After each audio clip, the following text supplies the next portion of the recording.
Et dans la vérité, en face jusqu'à 10h, alors que la date limite de la déclaration d'impôt sur papier est finalement repoussée au 31 mai. Voilà, on se pose cette question. Est-ce qu'on paye trop d'impôts en France? Est-ce qu'on paye trop de droits de succession? Vous-même, est-ce que vous avez l'impression de payer trop d'impôts? On en parle avec nos deux invités.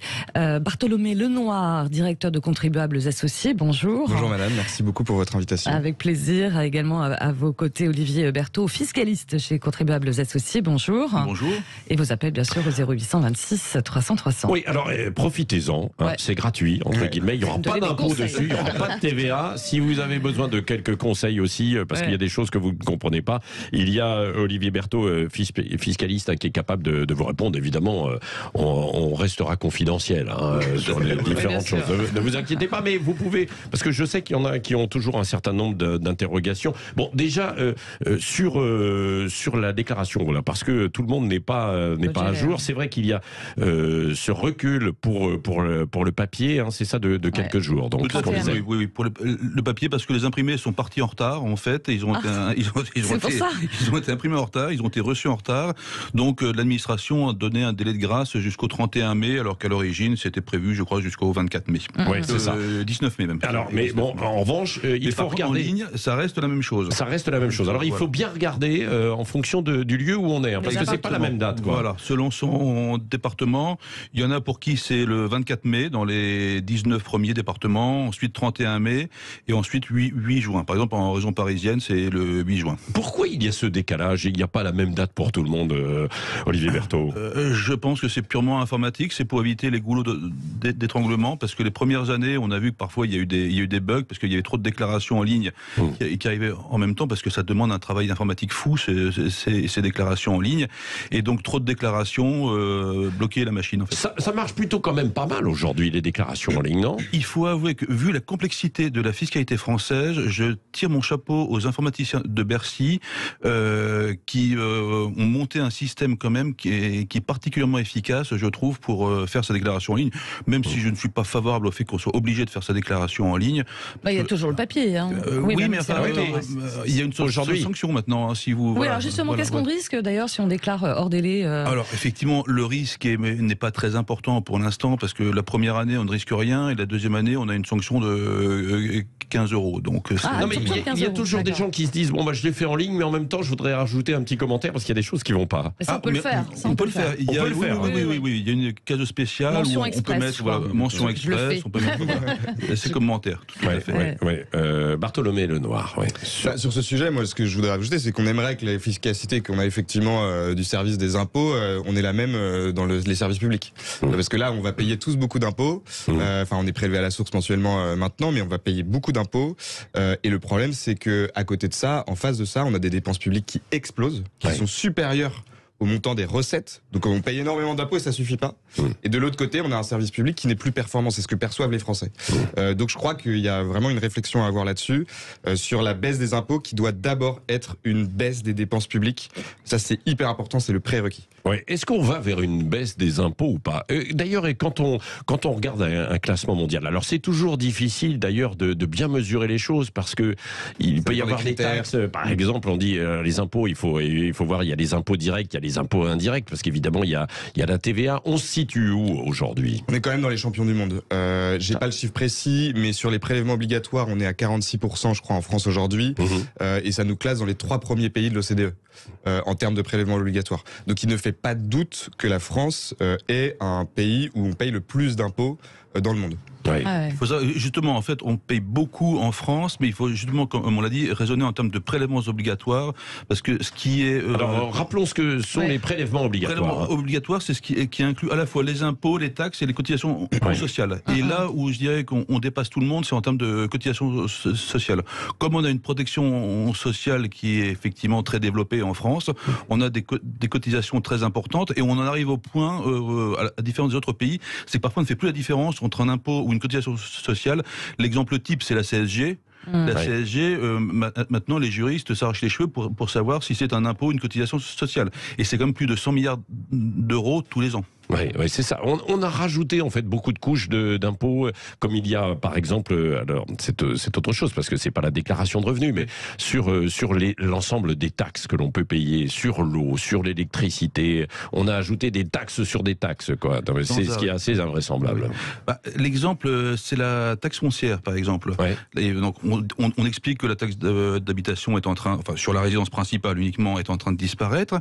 À côté de ça, on voit que la taxe foncière, alors les élus disent non, on n'augmente pas la taxe foncière en contrepartie, mais on se rend compte qu'il y a un amoncellement de petites taxes autour de la taxe foncière, la taxe GEMAPI contre les inondations, la taxe d'enlèvement des ordures ménagères, les taxes pour l'intercommunalité, pour le syndicat de communes, pour les chambres d'agriculture, etc. Donc ce qui fait que, comme vous dites, les impôts n'augmentent pas, mais on en crée des nouveaux. Ça augmente quand même, quoi. Donc la masse augmente. Ouais. Enfin, est-ce que ça augmente vraiment ou comme compte tenu de la suppression de la taxe d'habitation, ça a vraiment changé quelque chose pour les foyers ou pas? Ah oui, ça il faut reconnaître qu'effectivement la suppression de la taxe d'habitation... Non mais ce que je veux dire, il n'y a pas eu de nouvelles taxes à côté où on s'en rend pas compte, ce que vous avez dit, l'ensemble de ces petites taxes finalement qui viennent compenser le reste. C'est-à-dire que pour l'instant il y a un gain fiscal pour les ménages, effectivement... Ça c'est une bonne chose. Oui, c'est une bonne chose, sauf que dans le temps on se rend compte que cette taxe, cette perte fiscale pour l'État et les collectivités va être compensée par de nouvelles taxes qui arrivent progressivement, mais qui ne sont pas arrivées effectivement immédiatement. Mais c'est pour ça, comme je dis, la taxe d'habitation sur les résidences secondaires.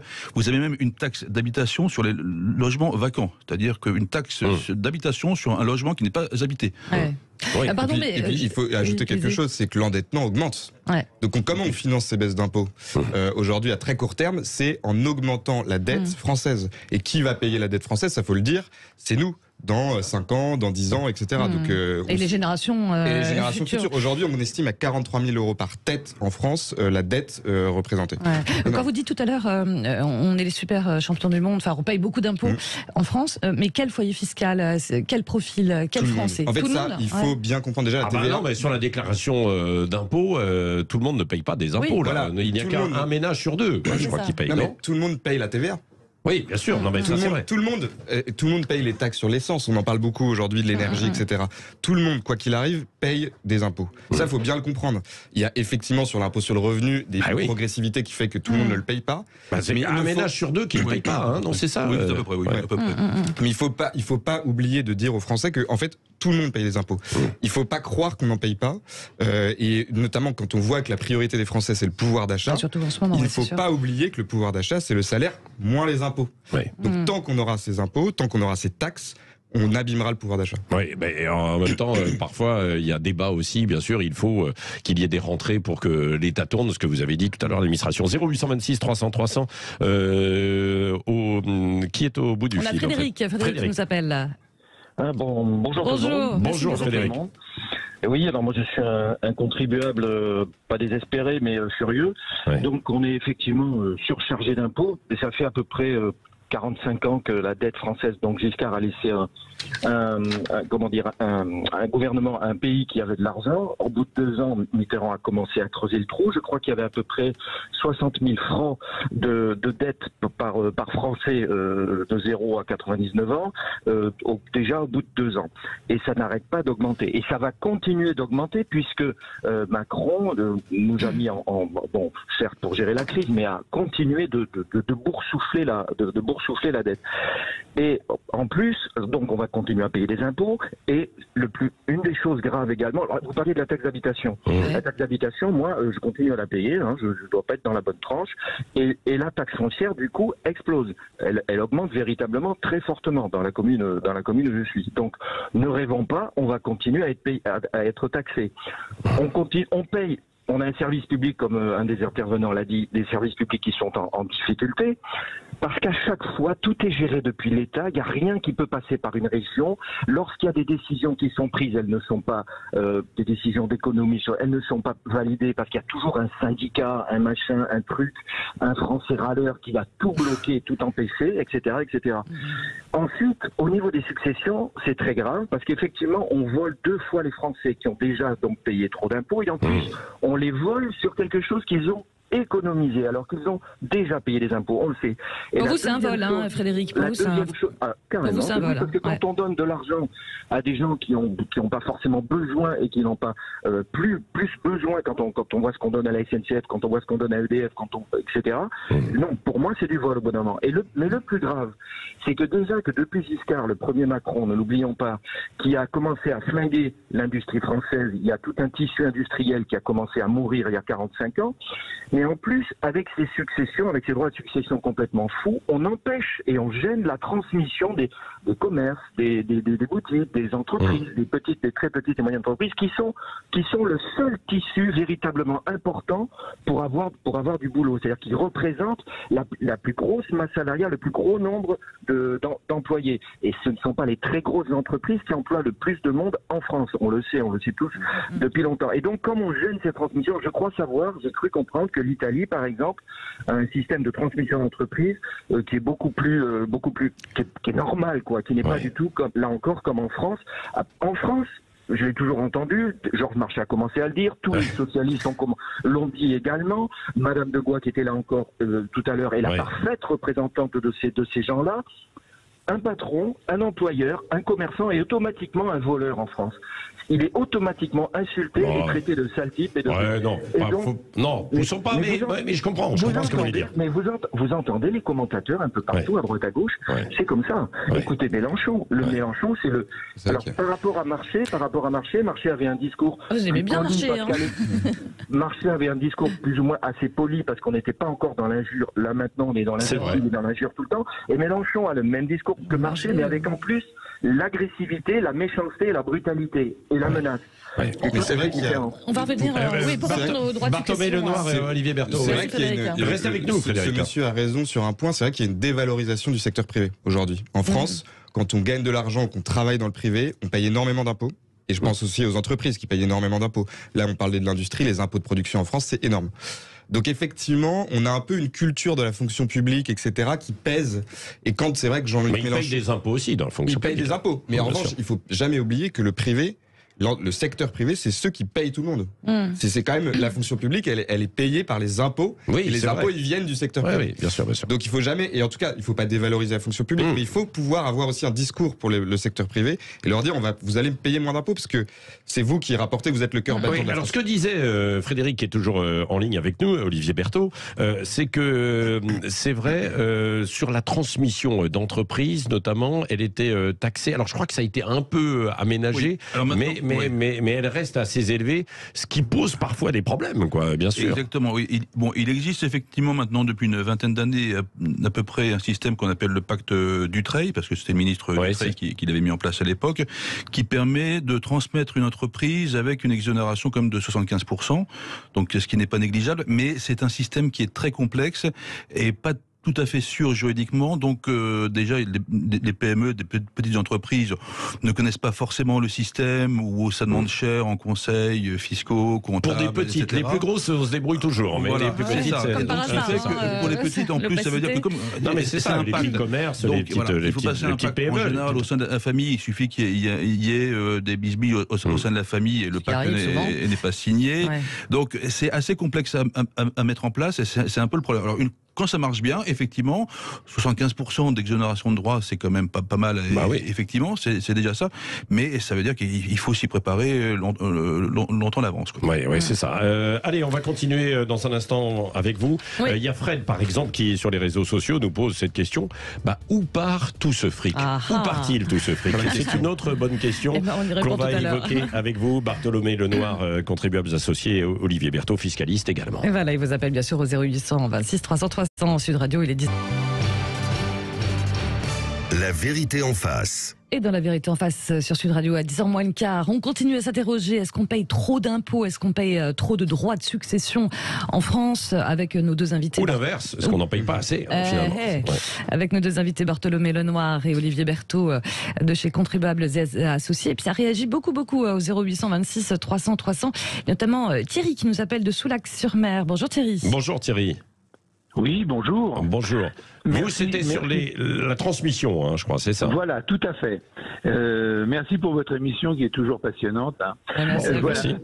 Je le dis rapidement. Alors, tout d'abord, je voulais savoir quel montant, lorsqu'on a moins de 70 ans, peut-on donner à ses enfants, transmettre à ses enfants en donation? Réponse. Alors, en donation, jusqu'à 80 ans, vous pouvez donner 100 000 euros tous les 15 ans. Et en plus, il y a ce qui s'appelle le don familial en espèces. Si vous avez moins de 80 ans et si les enfants à qui vous donnez ont plus de 18 ans, vous pouvez donner en espèces, d'ailleurs en numéraire, je dis pas, donc en numéraire, 31 865 euros. Là encore. Qui viennent s'ajouter aux 100 000 euros. Aux 100 000. Donc vous allez retirer à la banque, quoi. Et donc vous donnez des petites coupures. Alors, comment fait-on pour le déclarer aux impôts? C'est un imprimé qui s'appelle le 2739, si je ne m'abuse, ou le 2736, ça dépend. Ouais. Et vous le déclarez en ligne maintenant. Depuis un an, on peut le déclarer en ligne, tout simplement, à partir de votre espace personnel à impôt.gouv.fr, tout simplement. Voilà. Bien, je vous remercie, vous êtes parfait. Thierry, pour vous remercier de votre fidélité, on a des cadeaux à vous offrir, nous aussi. On a des bijoux défiscalisés de la marque Interchangeable. Vous allez voir, ils sont très beaux. Trois beaux bracelets que vous pourrez offrir à vos proches. Vous pourrez les transmettre sans aucun exactement. impôt. C'est vraiment merveilleux. Pour vous remercier de votre fidélité. Merci beaucoup, Thierry. Merci de votre gentillesse. Sur les droits de succession, parce qu'on a parlé effectivement des entreprises, là on parlait aussi à l'instant de la transmission donc du patrimoine. Même chose, ça a été beaucoup évoqué pendant la campagne électorale sur une réforme de ces droits de succession. Où en est-on précisément ? Moi, je ne parlerai pas vraiment de réforme. Il faut savoir que les droits de succession et de donation réunis rapportent plus de 15 milliards d'euros par an à l'État, donc c'est quand même pas neutre. Et surtout, il y a un aspect idéologique assez fort dans cet impôt. C'est-à-dire qu'on se sert de cet impôt, finalement, non pas pour faire gagner de l'argent à l'État, mais, comme on dit, pour rééquilibrer ou pour redistribuer un peu la richesse, comme si c'était une tare d'avoir de l'argent et de vouloir le donner à ses enfants ou ses neveux et nièces. Donc c'est pour ça qu'il y a un aspect idéologique assez fort qui fait qu'on a du mal à s'y attaquer, et actuellement les quelques mesures qui étaient prévues durant la campagne étaient quand même assez marginales par rapport au poids des droits de succession. Il faut savoir qu'en ligne directe, ça peut aller jusqu'à 45%, et en ligne indirecte, c'est-à-dire des parents éloignés ou des étrangers à la famille, ça va jusqu'à 60%, et 60% immédiatement, sans abattement. Et donc il arrive qu'il y ait des familles, et même c'est assez fréquent, des héritiers qui soient obligés de vendre parce qu'ils ne peuvent pas... tout à fait, Quand on hérite d'une maison de son oncle et qu'on n'a pas les moyens financiers de la reprendre... Ou de ses parents, effectivement. Mais que dans son oncle, c'est encore pire parce que les taux sont plus élevés. Eh bien... Comme on fait, si on n'a pas de liquidité pour la racheter, on est obligé de vendre la maison. Et c'est pour ça que c'est un impôt, les droits de succession sont assez anti-famille, si vous voulez. Anti-famille, hein. Oui, anti-famille. Ouais. Puisque quand vos parents voulaient quelque chose, mais que vous n'avez plus les moyens de le conserver, or ça faisait peut-être des générations que ce bien était dans votre famille, eh bien ça casse en fait la continuité familiale de votre patrimoine. Et donc il y a quelque chose d'individualiste dans les droits de succession. Est-ce que ça arrive d'ailleurs de plus en plus fréquemment, sachant qu'aujourd'hui, il y a des biens. Alors, on a tous en tête la fameuse île de Ré avec des propriétaires qui étaient là-bas, qui vivaient chichement, et puis qui sont retrouvés, des pêcheurs, et qui sont retrouvés avec des terrains devenus très très chers, quoi. Et donc, même chose, devant payer l'impôt sur la fortune, en fait, à l'époque. Alors aujourd'hui, c'est des taxes énormes et qui avaient du mal à transmettre. Avec l'élévation du prix de l'immobilier, ça crée beaucoup plus de tensions aujourd'hui. C'est exactement ça, c'est-à-dire que maintenant que l'immobilier a bien augmenté partout en France, la part de l'immobilier dans le patrimoine des Français est devenue très important, et le principe d'un bien immobilier, c'est qu'il est très peu liquide. Forcément. Donc souvent, quand vous avez une personne, un neveu qui hérite d'une maison qui vaut 500 000 euros, et il faut qu'il trouve 300 000 euros de liquidité pour payer les droits. Donc s'il n'y a rien d'autre dans le patrimoine, ce qui est comme souvent le cas en fait, il est bloqué, il faut qu'il vende le bien. Et sur l'immobilier, ce qui est intéressant justement, c'est un cas à mon avis qui est un exemple très symptomatique, c'est quand vous achetez un bien à 25 ans, vous avez des enfants, vous passez devant le notaire et vous payez des droits de mutation. Et ensuite, donc vous avez déjà payé des impôts sur cet achat. Et ensuite, au moment de céder votre patrimoine, vous repayez. Et c'est ça aussi le point des droits de succession, c'est que vous avez déjà payé des impôts partout, toute votre vie, et on vous remet quelque chose qui est injustifié. On a pas mal de questions pratiques là pour le coup d'auditeurs et d'auditrices sur nos réseaux, puisqu'on le rappelle, côté papy, on a jusqu'à la fin du mois pour déclarer nos revenus. Avec cette question de Caroline qui dit: est-ce qu'il faut rattacher ou est-ce qu'il faut détacher son enfant majeur de son foyer fiscal? Question. Alors là, ça fait partie. Alors là, ça fait partie de la complexité de la fiscalité française. Il n'y a aucune règle. Il faut faire 2 simulations. Une où soi-même. On rattache son enfant. Et alors, s'il gagne déjà des revenus, on y inclut les revenus et on voit, on a une demi-part ou une part de quotient familial en plus. Soit on ne rattache pas son enfant et s'il vit à la maison, on peut déduire d'office une pension alimentaire forfaitaire de 3 500 €. C'est 3 500 €, voilà, c'est ça. À peu près. Soit véritablement on l'aide, il est indépendant, mais on lui verse une pension ou on paye son loyer ou n'importe quoi. Et là, on peut déduire jusqu'à peu près 6 000 €. Et il n'y a pas de règle en fait, parce qu'il y a tellement de paramètres entre le nombre de personnes de la famille, savoir s'il gagne de l'argent ou pas, le plafonnement du quotient familial, qu'il faut véritablement faire les 2 simulations. Avouez que c'est souvent compliqué les simulations, honnêtement, quelles que soient les situations. Et puis surtout qu'on va chercher un simulateur sur Internet qui est parfois un peu basique, qui ne prend pas tout en ligne de compte. Voilà. Donc vraiment, il faut faire les 2 simulations. Au bout du compte, on se rend compte qu'il y a souvent peu de différence entre les deux quand même. Oui, donc en tout cas, il faut se renseigner avant toute chose. Il faut préparer même, puisqu'on parle des droits de succession. C'est ce que l'on dit bien souvent, mais on ne le fait pas quand on est parent, quand on a la quarantaine, la cinquantaine, etc. Préparer. Sauf qu'aujourd'hui, c'est de plus en plus compliqué, effectivement. Déjà parce qu'il y a une instabilité fiscale, déjà premièrement, et après c'est vrai que le problème, c'est que quand on commence à avoir avec le vieillissement de la population, quand on commence à avoir un patrimoine qu'on peut commencer à transmettre, finalement on est déjà relativement vieux. C'est ça. Donc parce qu'on vit de plus en plus vieux aujourd'hui. Voilà, c'est ça. C'est vrai que il y a différentes formules pour essayer de transmettre en payant le moins de droits possible. Déjà, sachant que toutes les donations s'annulent au bout de 15 ans, donc il faut partir le plus tôt possible pour pouvoir faire ce renouvellement de 15 ans. Après, une autre technique consistant à donner juste la nue propriété pour conserver l'usufruit. Il faut savoir que la nue propriété vaut moins cher quand on est jeune. Donc plus jeune on donne la nue propriété, moins il y a droit à payer. Après, vous avez l'assurance vie qui est quand même encore un moyen de limiter les droits de succession. C'est hors succession si vous versez vos primes sur vos contrats avant 70 ans. Donc vous voyez, il y a un certain nombre de seuils comme ça à respecter pour transmettre. Alors, pendant la présidentielle, on a parlé aussi des impôts. Et Jean-Luc Mélenchon, par exemple, lui, il dit il faut quand même taxer à 90% les très riches. 90%. Qu'est-ce que vous pensez de cette proposition? Et puis il est relayé par d'autres, comme Thomas Piketty, etc., qui disent il faut tout reprendre grosso modo pour qu'il y ait de la redistribution. Le prérequis pour mieux comprendre cette proposition, c'est de savoir que Jean-Luc Mélenchon n'a jamais travaillé dans le privé. Il a été systématiquement payé par nos dépenses publiques, par ceux qui payent des impôts. Donc il faut quand même relativiser par rapport à ça. Et puis en fait, je trouve que ça donne un très mauvais signal à ceux qui travaillent. Je pense que en réalité, dire on vous prend tout. Il y a des gens qui travaillent, qui font fortune. Ils mettent ça dans l'économie. Ils injectent ça dans l'économie. Ils recrutent des personnes. Donc dire ça, c'est un très mauvais signal pour le travail, pour le mérite en France. Piketty qui lui a théorisé justement.